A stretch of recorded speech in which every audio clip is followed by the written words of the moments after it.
Margaret Manning, and welcome to 60 and Me. This is the place where women over 60 come to be inspired. And today, my guest is Ariane Poole. Ariane is a professional makeup artist. She is a great friend of 60 and Me. So welcome, Ariane. Thank you, Margaret, for having me. Hi, everyone. It is so great to have you here. Now, Ariane, you and I have a conversation about this quite a bit, about this whole idea of anti-aging. I think, but we don't use that word. No, I hate that word because it's got a negative connotation. So, It does, but we are big fans of positive aging. So that's what we do. Yeah. But, you know, the thing that we've talked about is that even though we're positive aging, not anti-aging, we still want to look good for our age. And we use makeup in any way that can, you know, just sort of hide the wrinkles a little, or just make us, like you said before, feel good about how we look. Yeah. And makeup is fun. But I think that one of the things we tend to do is use techniques for putting on makeup that we used, you know, in the past, thinking that's going to make us look younger. And you told me many times it's not going to happen. Well, no. Makeup doesn't make you look younger, but you can definitely make yourself look older. I can. And I think that there's makeup techniques that can definitely make you look older. Well, when I do my talks, I tell people, you know, most of us learned to do our makeup when we were in our teens and 20s. Totally. When we're in our teens and 20s, we want to make ourselves look older because we want to be taken more seriously in the workplace. Exactly. We might want to get into clubs and pubs and things like that where we're not supposed to, but we definitely want to be taken more seriously. Yes. So as young women, we put on this face. Yeah. And it's to make ourselves look older. You say to a 17 or an 18-year-old, you look 25. They take that as a huge compliment. Yeah. If you say to me, oh, I'm 59. Oh, you look, 10 years older than you are. I would be going, oh, really? What have I done wrong? Yes. But, you know, when I was 20, if someone told me that I looked 25, 30, I'd be going, thank you. So show us the I achieved what I wanted to achieve. Yeah. So those techniques we keep on employing. Exactly. And so unless we're shown something else, we will keep on doing it and then thinking, we don't look as great as we want to in our heads. You know, why is that? And then a lot of women, they blame themselves. But if you're not being shown the right techniques, then there's no way that you were going to know that. So what I'd like to do is show you how to make yourself up wrong. Show us the mistakes that make you look older. That would be... Okay. So, some of those mistakes are putting on a heavy foundation. So I'm going to do one half of my face older, and then the other half of my face, hopefully, younger. So let me take off a couple. Yeah. And I'm just saying, I love how you do this because then you have to kind of regroup completely. Yes. Regroup. So I'll just take this off. Okay. I'll leave a little bit of my eye makeup on because I'll go over that.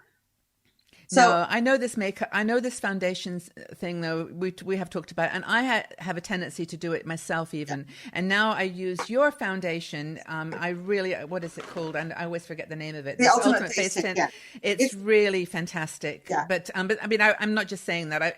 I have tried literally, I wouldn't say hundreds, but tens of foundations. So I think you're right about that being one of the So I'm going to use a slightly heavier foundation. It's not a bad foundation, it's a good foundation. So that's what I'm saying.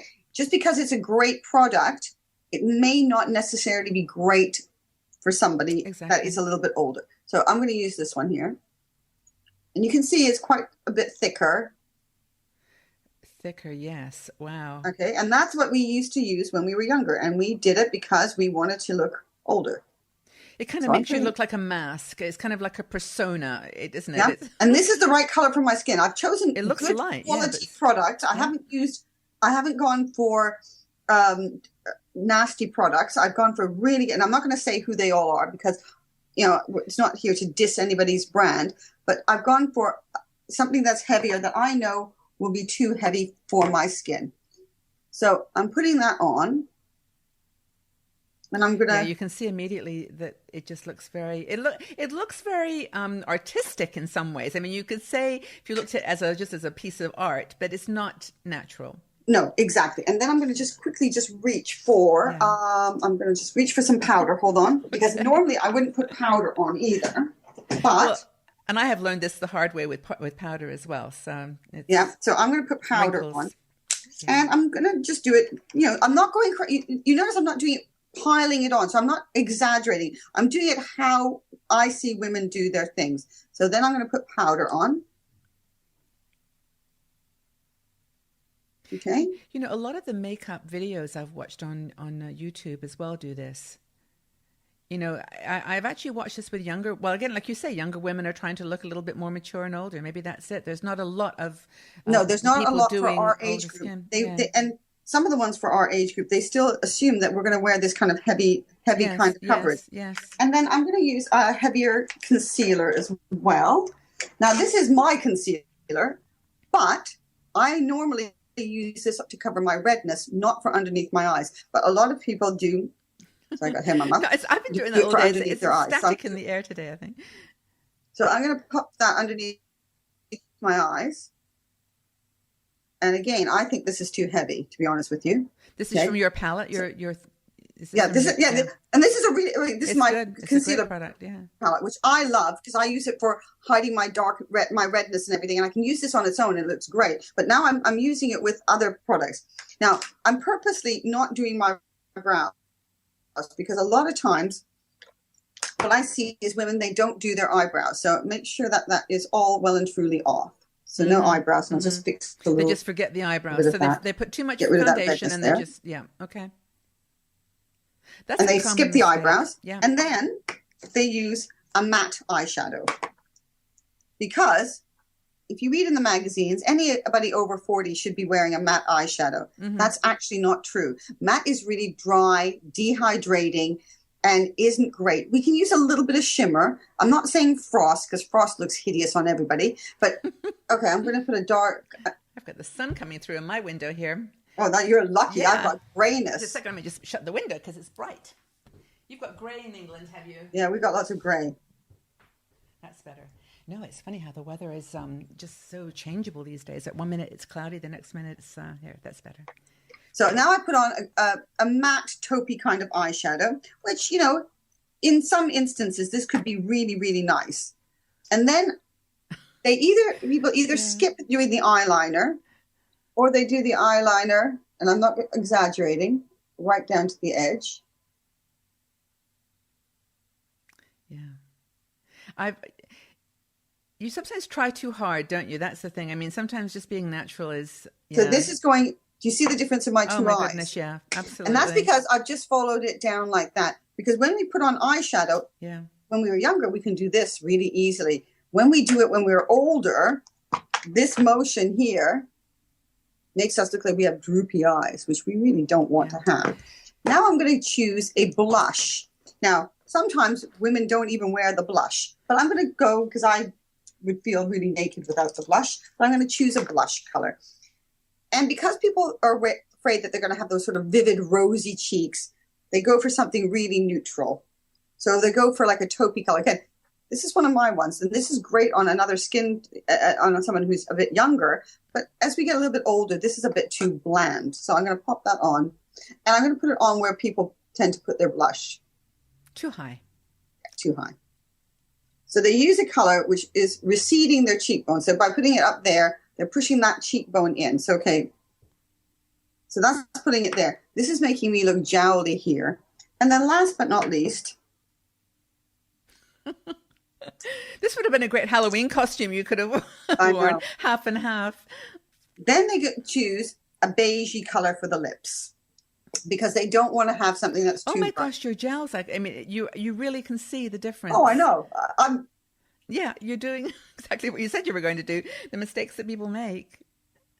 And they're not really, I mean, we call them mistakes, but they're just techniques that don't... They're things that where we have not been informed that there is a better way of doing it. It's the same as I say to people, you know, if you've been told to cook something in the oven for some ridiculous amount of time and it comes out burnt, why are you blaming yourself? The instructions said cook it for that long period of time. Yeah. So I'm using just a nude lip color.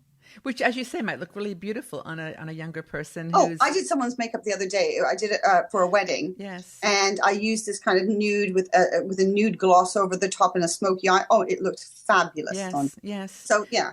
So let's review while you're doing that. So you've got You put foundation that was a bit too heavy. Too heavy. You put your concealer on the wrong place and way too much of it and too low. Heavy concealer, yeah. You forgot your eyebrows. You just forgot to fill those in. And I can because a lot of people don't do that. And a matte eyeshadow that really and you use the liner to pull your eye right down. Well, I use the liner how we normally use liner. And if you're somebody who tries to do the flick, okay, we're even into more trouble there because either the eyes don't age evenly. So you're trying to do the flick.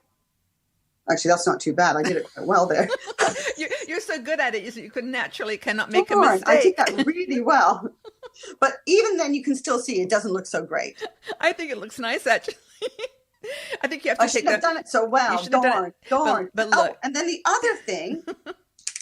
other thing is we're told to put a shimmery highlighter underneath the arch of our brows.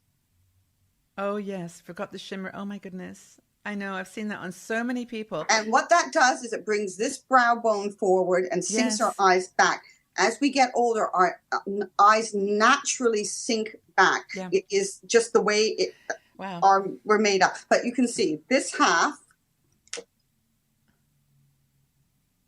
Wow. This half I prefer. I'm going to say, maybe your viewers don't. Maybe they're going, actually, Ariane.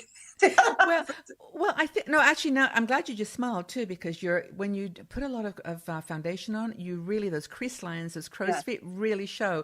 And look. You can really see the difference. So I think that, like we've said before, makeup is personal. If you like a lot of makeup on, if you like that mask, like that transformational, nature of it, then do it. I mean, it's no problem. But I think that there are ways that you can make yourself look natural and fresh and accent the good, and then ways that you can make yourself look a little drab and older. I mean, you've seen me. You all have seen me without makeup. Totally. If you haven't, check out some of the other videos that we've done together, because I have a really blotchy complexion. I have a really uneven skin tone.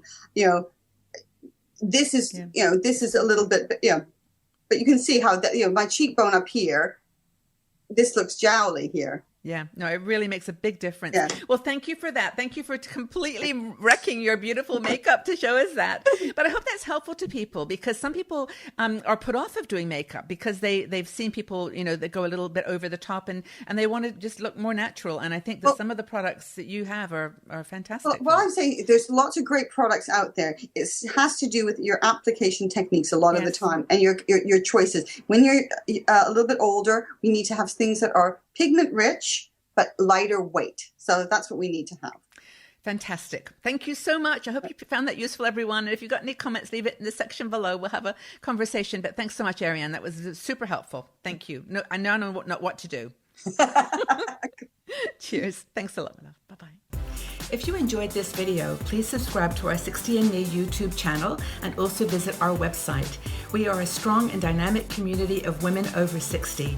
We're challenging aging stereotypes, and every day we share fascinating stories, interesting questions, and great conversation.